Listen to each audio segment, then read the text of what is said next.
नमस्कार मित्रांनो, स्वागत आहे तुमचं आताच्या ब्रेकिंग न्यूजमध्ये. मित्रांनो, प्रादेशिक परिवहन विभाग म्हणजेच RTO कडनं दंडात्मक कारवाई करण्यासंदर्भातील बनावट चलनाची EPK फाईल पाठवून एकाची 2,60,000 रुपयांची फसवणूक करण्यात आली. या प्रकरणी सायबर चोरट्याविरुद्ध भारतीय विद्यापीठ पोलिसांमध्ये गुन्हा दाखल करण्यात आला आहे. याबाबत एकानं भारतीय विद्यापीठ पोलीस ठाण्यात फिर्याद दिली आहे. पोलिसांकडून मिळालेल्या माहितीनुसार तक्रारदार हे कात्रजमधील खोपडेनगर भागात राहायला आहेत. सायबर चोरट्यांनी त्यांच्या मोबाईल क्रमांकावरती RTOच्या नावे दंडात्मक कारवाईच्या बनावट चलनाची APK फाईल पाठवली.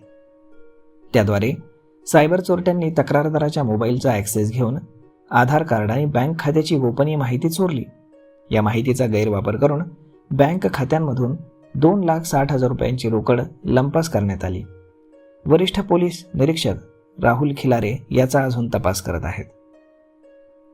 तर मग मित्रांनो, अशा पद्धतीनं आता वेगवेगळे बनावट APK फाईल्स बनवून तुम्हालाही गंडा घातला जाऊ शकतो. त्यामुळे थोडंसं सावध राहायला हवं. तर मग मित्रांनो, हा व्हिडिओ, ही माहिती तुम्हाला कशी वाटली हे तुम्ही आम्हाला कमेंट करून नक्कीच सांगा. आणि जर आवडली असेल तर आपल्या जवळच्या मित्रमंडळींसोबत देखील हा व्हिडिओ तुम्ही शेअर करायला विसरू नका.